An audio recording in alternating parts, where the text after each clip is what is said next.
foram lá, elas chegaram, foram junto, apareceram as duas lá na praia, a mãe desencarnada e a moça que é encarnada, que está sofrendo lá na cama, desprendida pelo sono, se encontram e vão lá. E aí eles estão tratando de todo mundo, o André Luiz e a equipe, e eles, as duas chegam perto do lugar onde o menino afogou. E aí ela começa a gritar, chamar ela de assassina e e ela pede perdão e a outra fala que não vai perdoar, e termina esse capítulo, que ela não vai perdoar, que ela vai fazer de tudo para acabar com a vida deles. Aí nesse outro capítulo ela fala que eles ficaram seguindo o caso da Zulmira, porque ela pedia pelo amor de Deus que perdoasse e ela não perdoava. Liberta-me. Ela falou, não. Aí chegou um momento que ela voltou correndo para o corpo físico, deitou na cama e ela acordou desesperada, achando que ela tinha tido um terrível pesadelo, porque na verdade a gente acha que teve um pesadelo, mas o corpo saiu, o perispírito não vê a hora do corpo descansar e para ele sair. Porque a natureza do perispírito é de liberdade. Então ele fica preso como se fosse um balão amarrado num poste, uma bexiga de gás amarrada. Não vê a hora de alguém cortar o barbante para planar.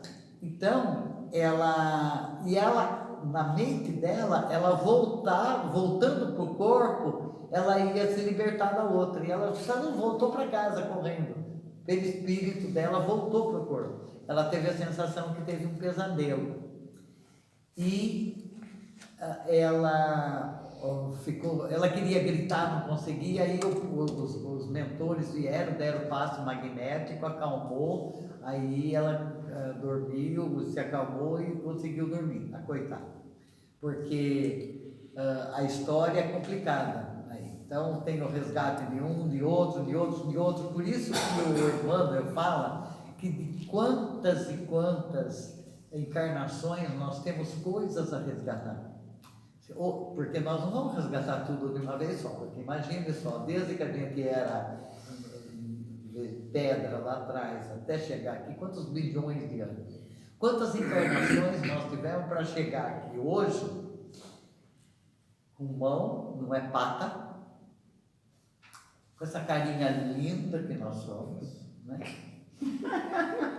Se algum diretor de cinema não me descobriu ainda, senão eu já tinha posto eu. Você já era global. Já era. Nossa, eu já era faz tempo. Convidada por outra vez. Então, é que não me descobriram. Então, nós somos, porque tem, quando o homem se pôs de pé, na teoria da evolução, que ele foi animal, ele tinha rabo, ele andava, era o símio, aí aparece nesse livro. Então tudo isso é verdade. Claro que é. Eu achava que era tudo, Tá bom. assim, Tá. em ficção. Não é não. Todos os livros que tem a teoria da evolução, se começa a vir do macaco até chegar. Aí tem o Neandertal, o Cro-Magnon, o Homem de Pequim, o Australopiteco, todos esses nomes durante a evolução, e eu amo falar sobre isso porque eu fiz um curso na faculdade, além dos cursos que eu fiz, de antropologia, e eu estudei tudo isso, desde o homem da caverna até o ser humano que se pôs de pé. A evolução da arcada dentária, do cérebro, o tamanho do cérebro, a cabeça que era o bico assim do macaco, foi diminuindo. Quantos mil anos demorou para fazer isso? Então toda essa história que é narrada na Bíblia É alegoria. não é verdade. É alegoria. Eu fiz curso de teologia, briguei com os padres, com os freios, tudo lá dentro, porque eu peitava ele. Quando ele falava, eu sentava na primeira fileira, eu, Rogério Rodrigues. Nossa, um dia meu irmão falou isso pra mim, eu quase briguei com ele. Então veja só. Alguém quer fazer alguma pergunta? O Frei olhava para mim, ele chutava o pé do Rodrigo, ele cutucava eu. Tínhamos 2 Frei lá que eles ficavam bem espertos. Veja bem o que a senhora vai perguntar.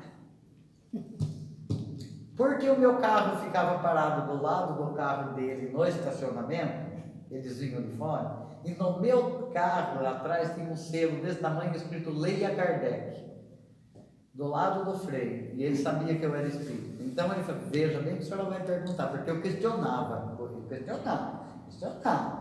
até que o dia culminou com a história lá e eu não fui mais. Falei, você vai me desculpar, mas para subestimar o meu QI, eu saio 7 e pouco da minha loja, correndo, mal dá tempo de eu tomar um banho rápido, nem janto, para estar aqui às 7h30, ficar até às 10 da noite fazendo um curso para você subestimar o meu QI, porque estava falando da Gênese e falando toda aquela história. Exatamente, é isso que eu estou questionando. Falando da Gênese, falando de Adão e Caim, tal, Caim matou Abel.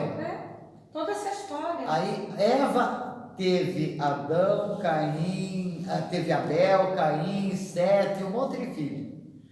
E povoou o mundo, então o primeiro pecado foi o incesto, porque tinha que copular a mãe com o pai, com o irmão, acabou.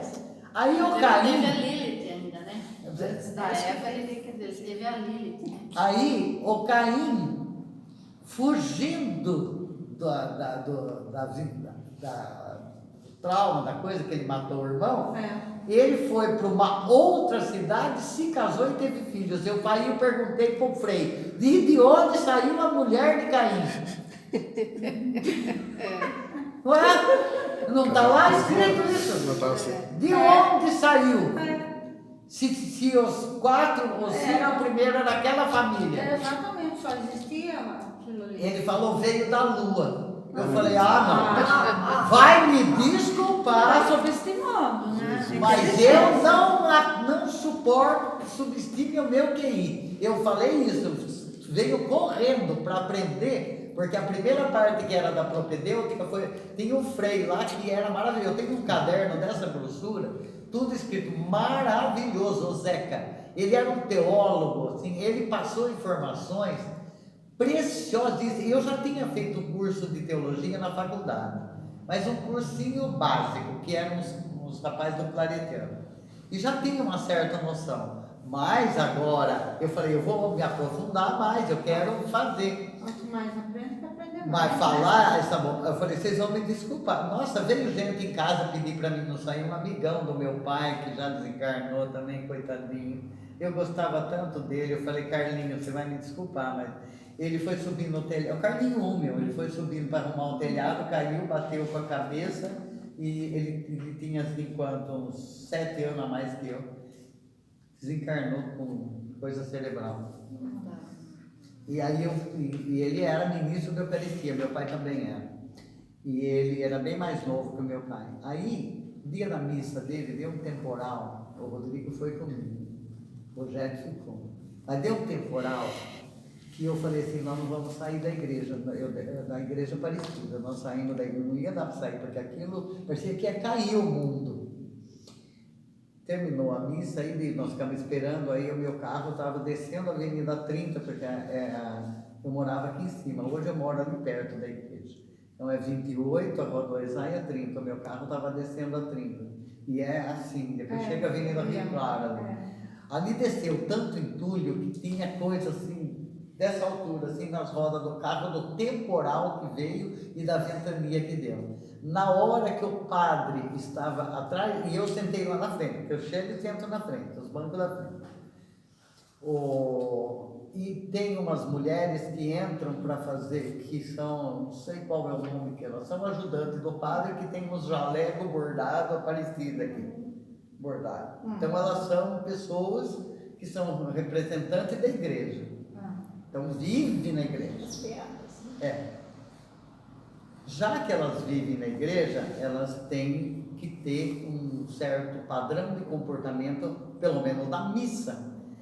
Em si, falando, a mulher do Carlinho ali do lado, toda a família inteira, naquela tristeza, missa de 7º dia. Gente, foi muito triste a partida dele. Ele era muito amigo de todo mundo. Morava ali perto da casa da onde eu estou morando agora. Ele morava ali, desde criança, a gente vendo ele. Bom, e muito amigo do meu pai. E aí ele